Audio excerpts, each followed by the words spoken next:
how hard it is to keep videos monetised on YouTube? Well, I've got a little bit of an idea. Well, I can tell you one of the things you've got to talk about is sexual references or drug-related things. Not talk about it. No, you can't say it on the video. No. But, you know, I think we're going to be in a bit of trouble here. There's at least 10 pound of crack over there. No way, no, he's getting through airport security with that. I reckon he's a distributor.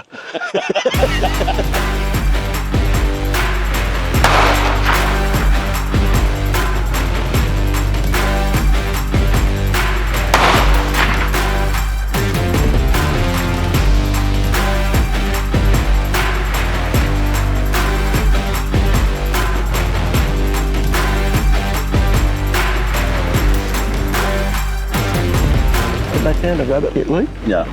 No. Huh? What's it go? Mate, I don't think they could find a glass in front of their face.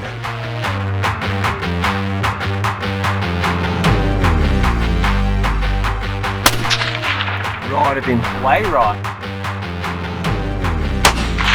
Alright, give it your best. Another warning shot? No, it was just a warning.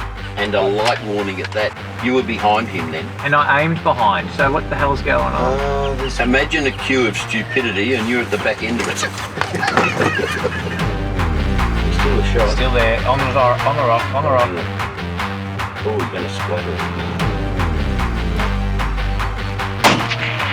Oh!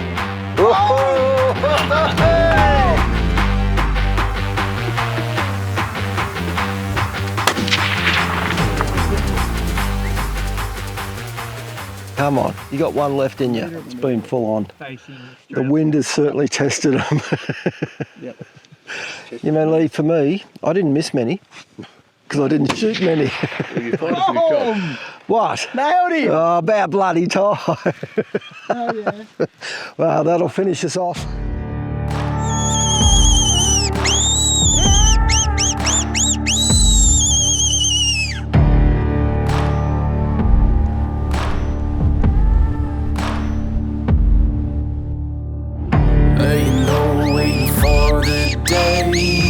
Like a lone wolf stalking its prey. You can try to hide, you can try to run. I caught the scent, I smell the blood. I'm coming for you.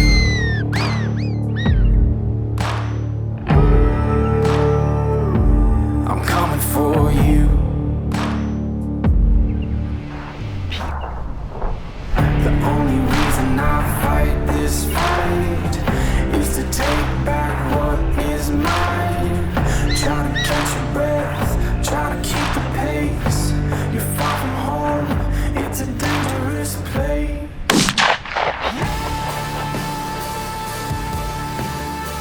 You better run, you better run. You better run. The boys are just going down to scalp that fox and then we're going to continue on. That's the first one down for the morning and it's taken a fair bit. The wind has finally started to ease, so we're able to sit back further off the bracken, and it took that fox about 5 to 10 minutes to travel from the bracken to where the boys shot it. So it just shows you, you've got to be persistent. You could see that that animal was half asleep, but it couldn't resist an easy feed.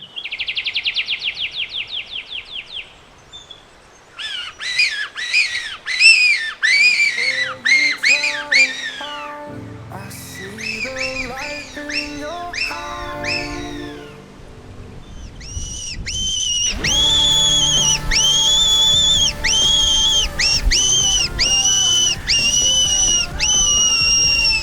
We whistled long and hard, but I'm afraid that was the last fox that showed any interest to the whistle. You blokes going to shoot any foxes? I've got one in your backpack right now. Oh, I forgot about that stinky thing. I'm on watch. Are you? I've learnt from you how you do it. Exactly. Got to clean before you put the slip-on on. The inner rim. He's cleaned his ring. She's a queen with a forced 5 horsepower, kicking up dust at the seam. She's a story mama told you not to touch, but you can shake your curiosity. She's too hot to handle. Oh, oh, oh.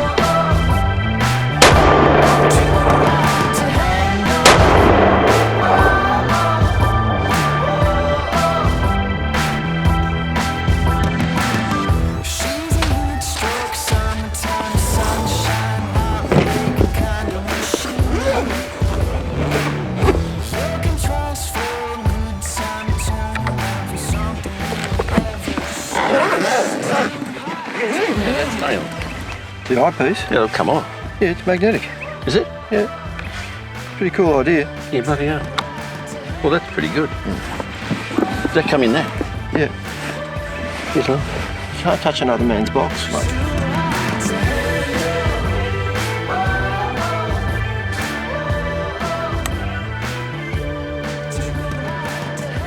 Alright, the reticle is high and left, sort of 45-degree angle up to the left. Yep. Done. Alright, you can go now. Right, now Ryan, do you want me to show you how to do that? Yeah, please. Righto. Explain what you just did. Yeah, I've got it right. It's spot on. Lucky I knew what I was doing. So I have to move it down to where the bullet shot. I believe so. No, I don't think so. No? I think you have to put it on the target and then it'll ask you to move the reticle down to the others. After you finish, align the reticle with, align the reticle with the point of aiming, yeah, centre. Now you put a bit of big white tape, I can't see where the shots were. To the right of that. Just to the end of the tape? Yep. The last one. Alright. This is actually so much easier to do. Yeah, well, it's more in line with what we do. Yeah. Day scope. And with this dial on the side, even I can work this out. So then we must go back up to save. 22 mag, yep, it's already there. Okay. Long press out. It's a nice scope. Like if this is the middle of the day and it's quite warm, it's pretty good. Alright, let's fire a couple of shots.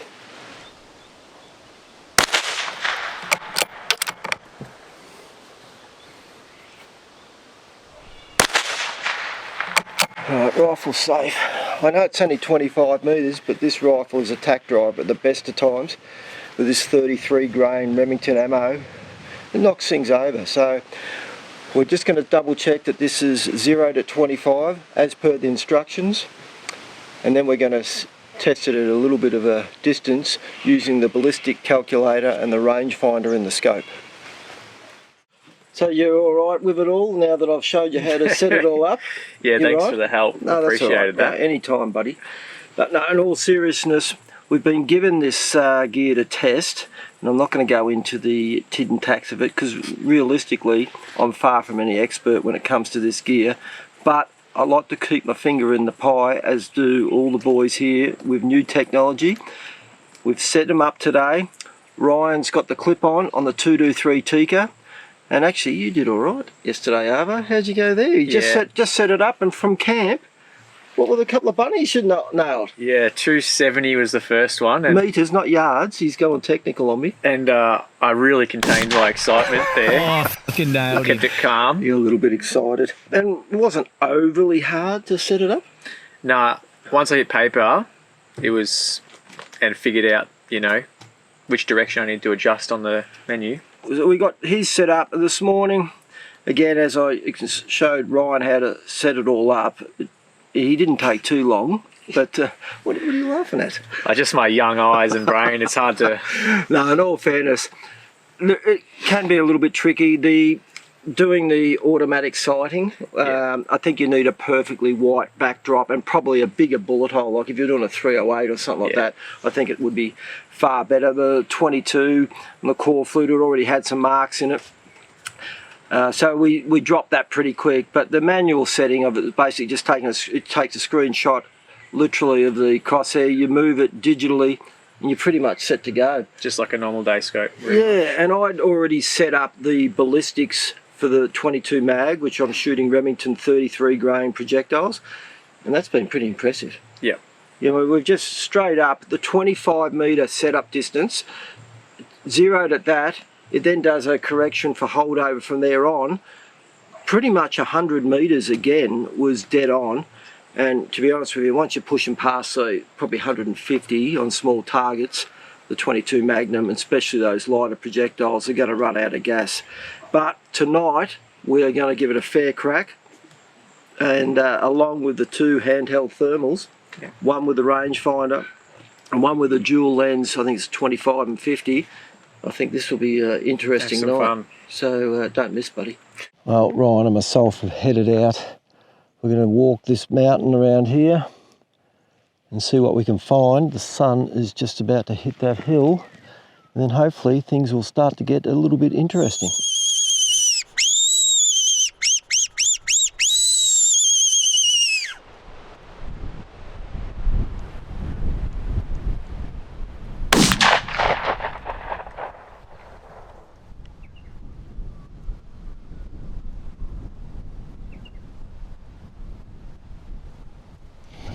Well, not the most ideal start, but 2 straight to the whistle. I only seen the first one. He actually hammered down. I had to call that to Ryan, 11 o'clock, and he's seen him. But by the time we did, and he got a shot off it, probably a little bit close, to be honest with you. This granite rock here makes it very hard to try and pick the right colour palette. And unless something's moving, everything looks quite hot. So we're going to have to try and drag the foxes down into the open paddocks to give ourselves the best opportunity.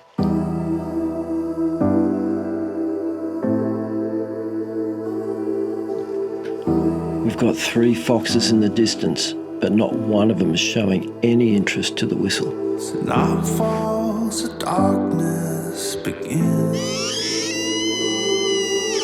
creeping through the shadows within. Got nowhere to run or hide. It's in my blood.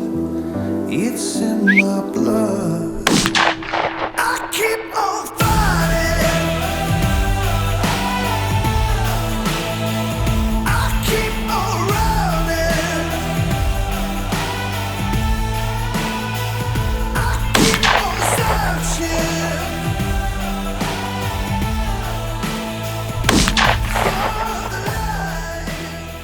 It's testing us, mate.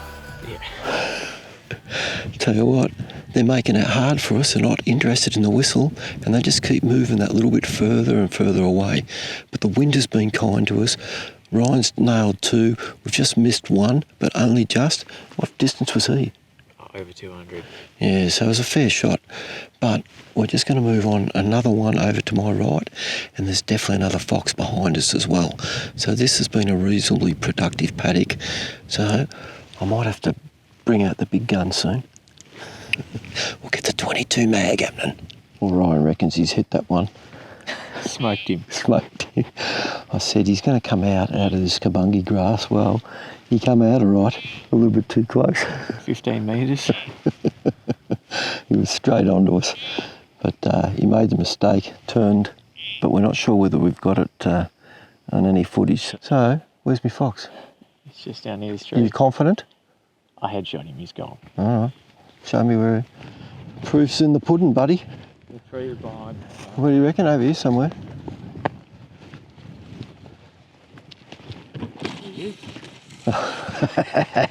Thank you very much. Thank you, mother, for the foxy. Well, for those of you that don't realise why we scalp them here in Victoria, used to be $10 a scalp. Now it's gone up to 14, isn't it, mate? Yep. $14 a scalp. So we're not only doing the farmer a favour, but we get a few bucks to cover a bit of ammo and fuel if he shoots straight. Whispers in the smoke from the fire.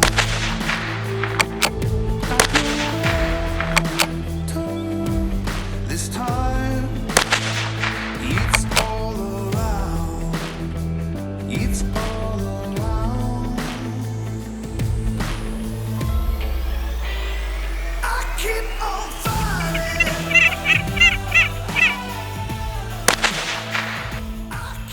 How's that scalping gun over there, mate? What are we down to, $1 by now? He's only a little fella. He just popped out of nowhere when we were nailing a few bunnies, and all of a sudden I look up and here's this little pup. I thought 22 Magnum will get the job done here, which it did. Certainly dropped him on the spot. So we're going to clean up, get back to the car and head back to camp. After a bit of a sleep in, we headed back out in search of more red dogs.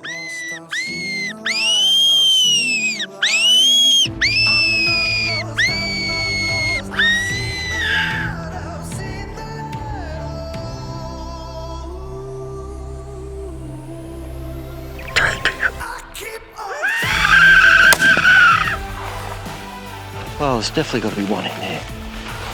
Good shooting, Ryan. The first couple of whistles are the most important.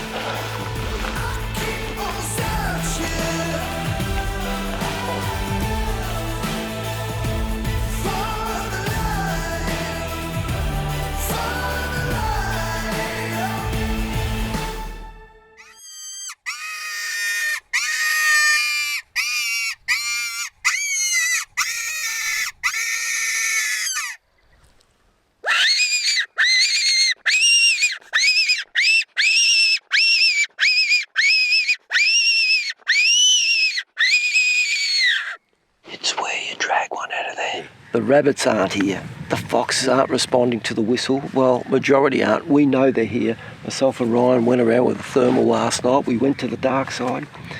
And what we shoot? 5 or 6.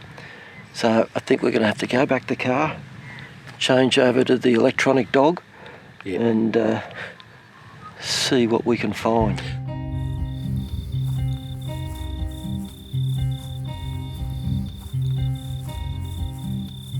We've been hiding in the shadows. We've been biding our time. We've been running from the devil, just trying to make it out alive. We don't have to run, be afraid no more. When the thunder comes, we won't fear the storm. Can you hear the drums beating louder than before? This means war. Feel it raging inside. We don't run from the battle, we run straight to the fight. This means war. This means war. Feel it rising up within us, getting stronger now.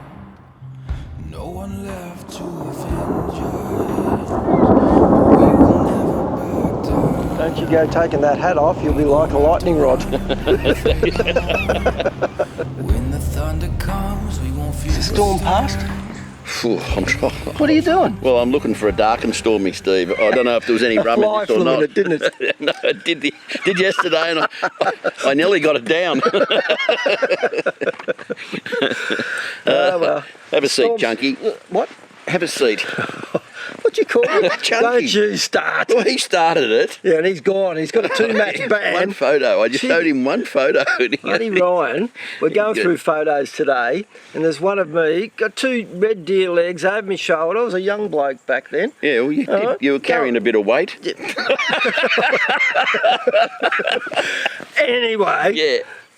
little story behind it. We're busting me ass getting up that hill. Yeah. And he goes, I didn't find it too bad. We both started off with 2 legs each. Oh, well, there's that. I wasn't going to go into that part of the story. Who ended up with one I at the top of lightened the the hill. load somehow. Yeah, so Chunky hasn't gone down too well. But yeah, definitely 2-trip ban for him. Oh, well, it's But- nearly the end of it.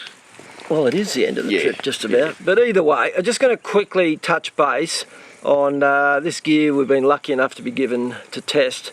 So a big shout out to Ben from Hunt the Night, always Who's looks always after us, good. Yeah, he and does. the Spiker crew that have sent us this gear. Yeah, So first of all, look, I'm just going to touch on the current change of deer hunting rigs in Victoria, where handheld thermals can now be used for daylight use.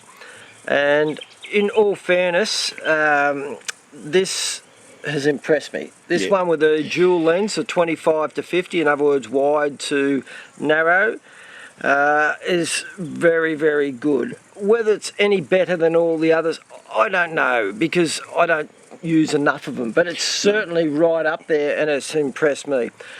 Straight up here though, the granite hills, the granite rocks, unless yeah. something's moving, everything blends in. So this Yeah. is where our whistles come into it and Yeah. trying to drag them off the hills into the open ground, but definitely right up there. And Yeah. I would need to compare them side by side. Yeah, of Anyone course. that tells you one that's that much better than the other without doing that, I don't know. It's pretty hard. Well, I find it with my eyes anyway. But Yeah. definitely a good piece of gear. The vision in that was really good, and you can change that from, is it 25 Yeah, 25, 50. 25, I've always 50. said that. Yeah, I have you. Yeah. Oh, okay. Chunky. I must listen. I must listen in future.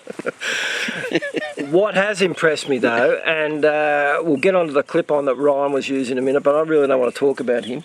But Oh, look, you got to, because that clip-on was integral, it was pretty good. wasn't it? But the scope, and I've got this mounted on the little Lithgow 22 Magnum with the worn quick release mounts, and this thing has impressed me. By far the best image I've seen, and again, I'm not using it all different brands, so I really can't compare, but if anything is better than this, it's going to be damn good. Yeah. Just the overall layout, the rangefinder, the ballistic calculator, the combination of all the dials, the battery.